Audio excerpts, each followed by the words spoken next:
Hey, yeah, so somebody just gave me $10,000 and dared me to tell you what to watch out for when you buy a house. Well, there's a lot to watch out for. Yeah, it's you have no idea. But the realtors, they usually make a pretty good buffer.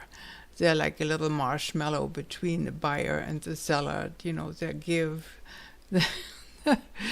And they also watch out for you if you have a buyer's agent. And I had one guy, he said, well, I'm never ever going to buy another house without a buyer's agent. That was just such a nightmare. And I got stuck with a lien, and I paid off on that for years and years. Well, so anyway, here we go. I bought a, as a realtor, I bought a nice piece of property. It has a little pond on it, and it was very pretty and next to the rivers.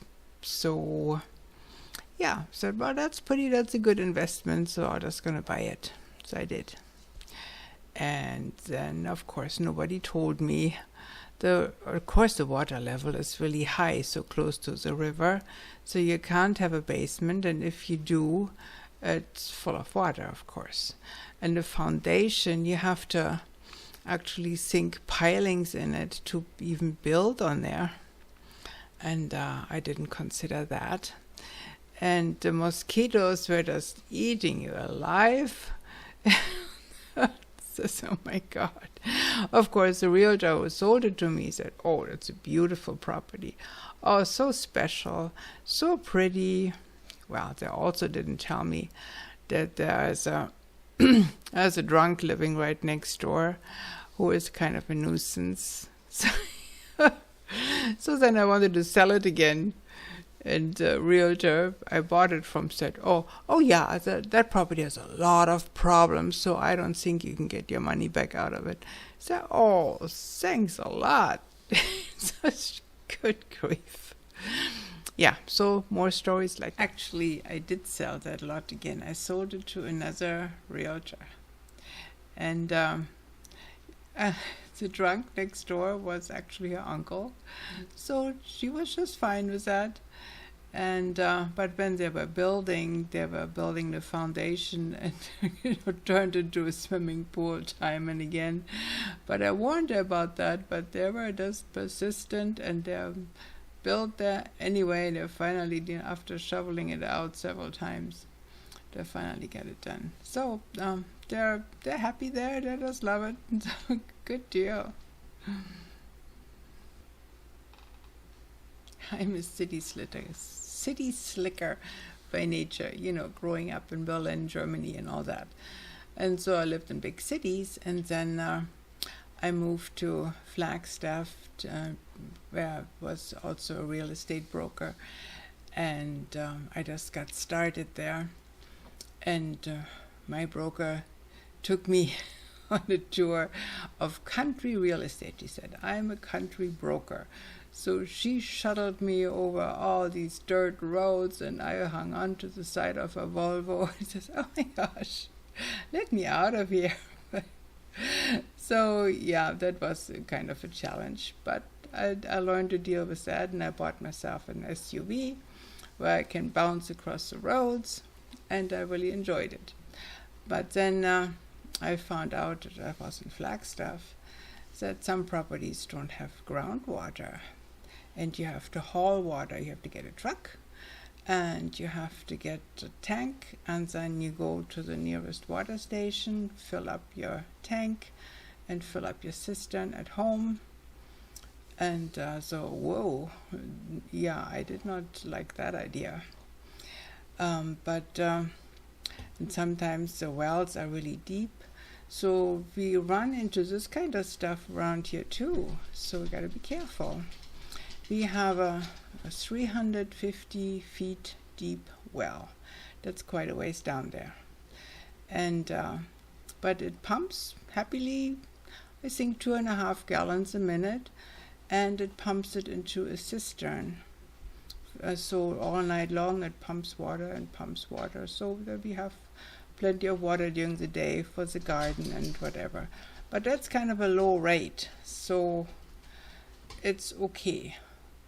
And we also collect some water from the roof into a big cistern, but that's kind of for the birds, because if it rains, it rains, and then we have too much water, and then you have to just let it go, and then all summer long it hardly rains ever, so that's another story. Anyway, so a good flow rate would be 4 to 7 gallons. That's adequate. But what's really better is 8 to 12 gallons. That would be great. Then you have plenty of water. But you can, get by from 1 to 3 gallons if it's really a property you absolutely must have.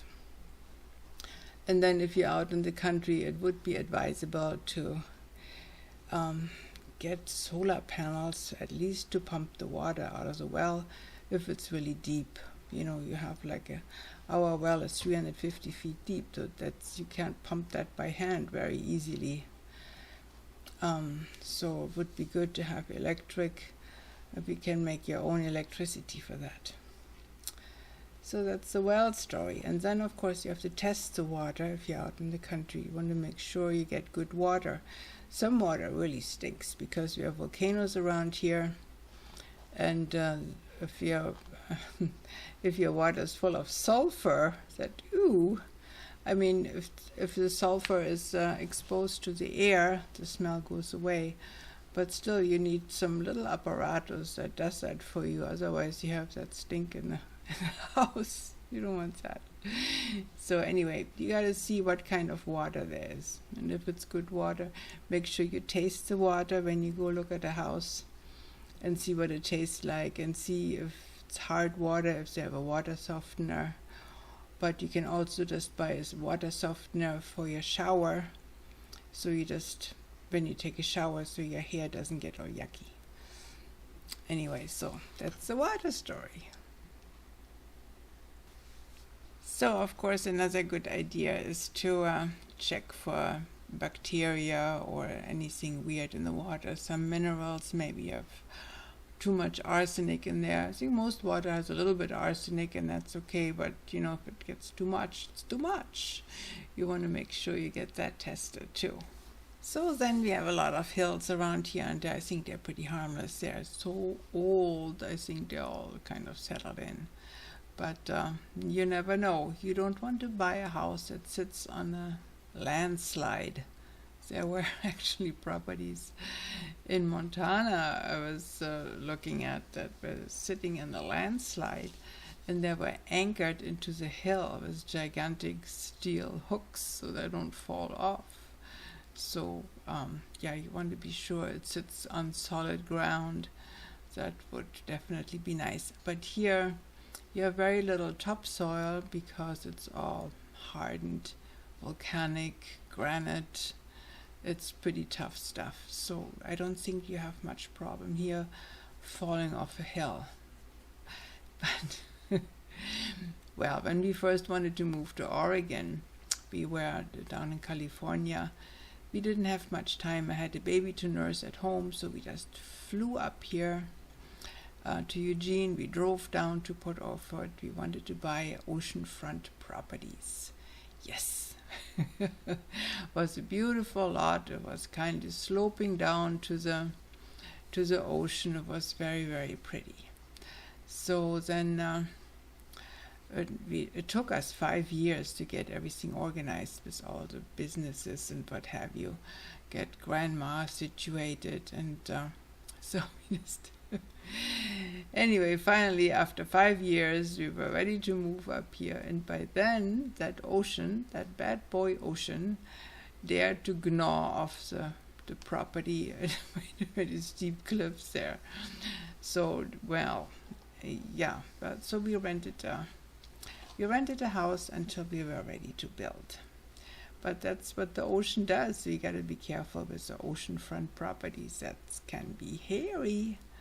So do your homework. Make sure if you buy property, it sits on a rock and it's not beautiful sand dunes sloping into the ocean. So before we decided to move to Oregon, we thought, well, we're going to go out in the country. So we looked at Hawaii and see maybe we should move there. So I was 8 months pregnant, and the realtor drove us over lava fields on the big island of Kauai. Oh my gosh, that was torture.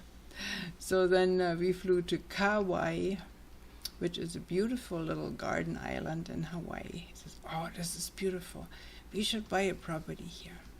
So anyway, we flew back, and not long after, a gigantic tidal wave washed over the whole island.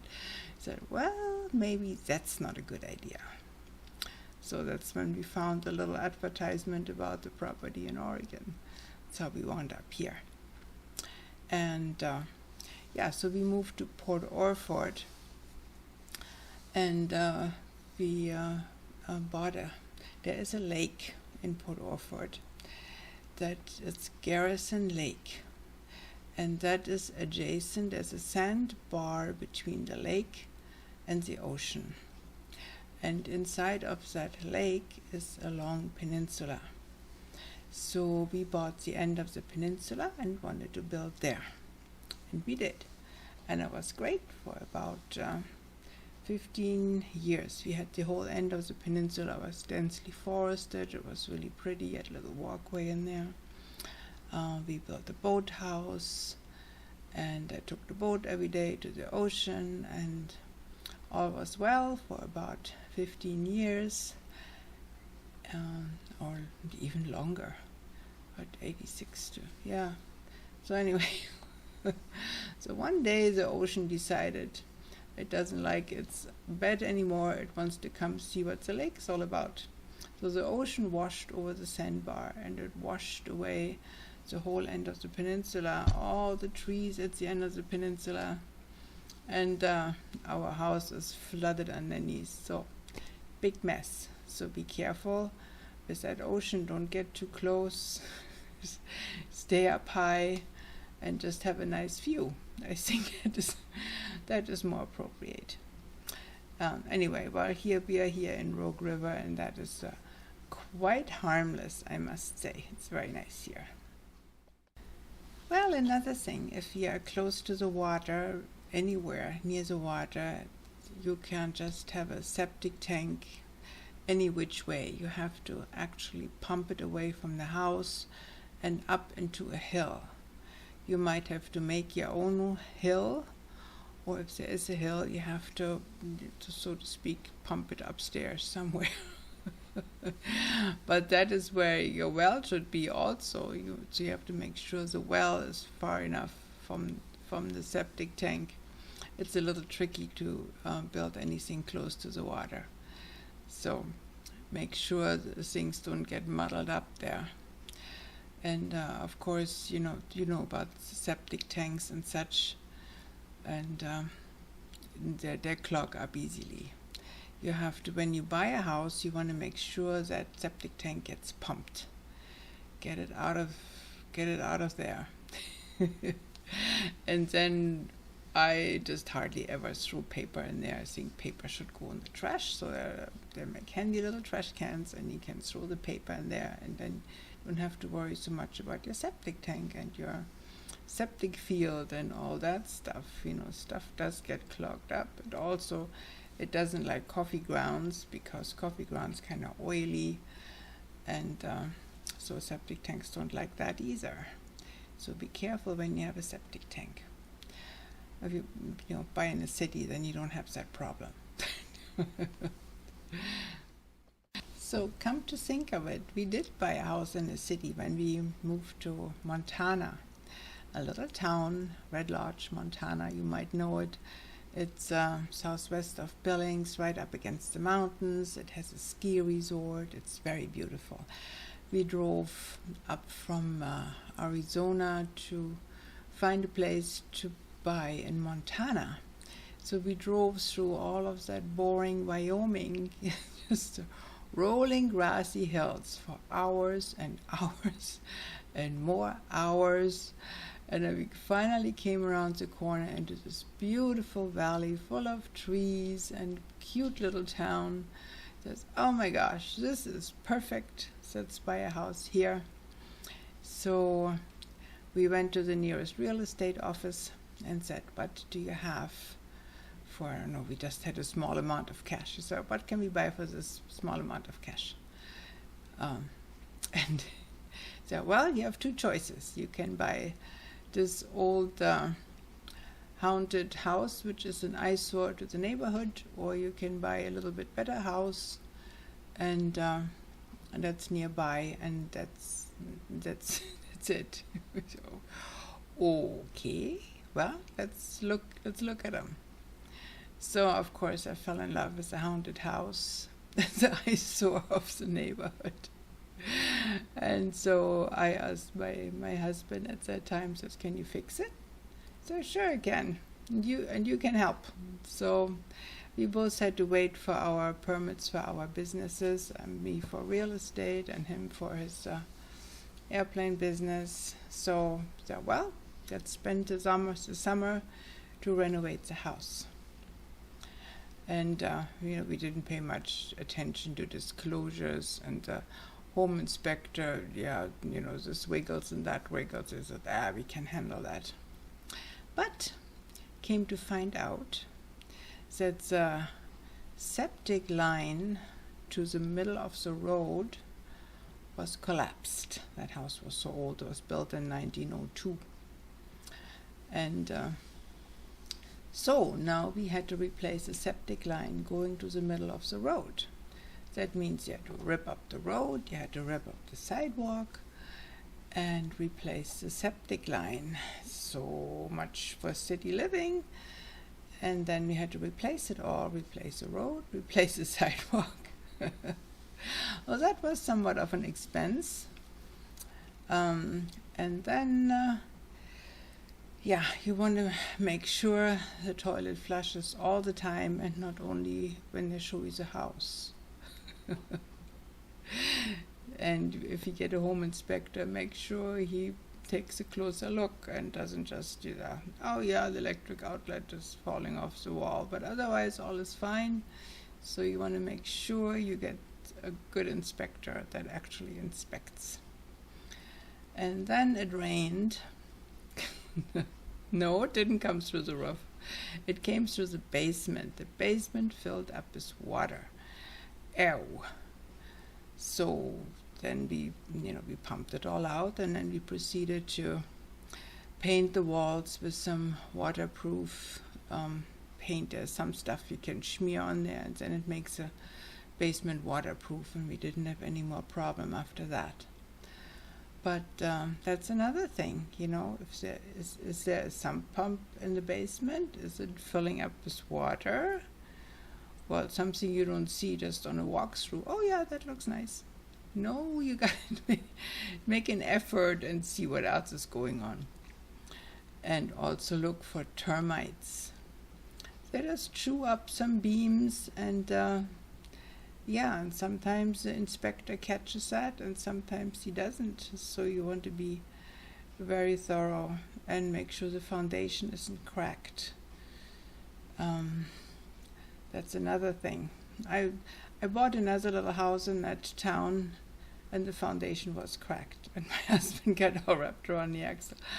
Why would you buy this house with a cracked foundation? He said, well, it still holds up, doesn't it? So I lived there for another 7 years in the little second home. That was great. Yeah, but it didn't fall off the foundation, but it could have. So you want to be careful.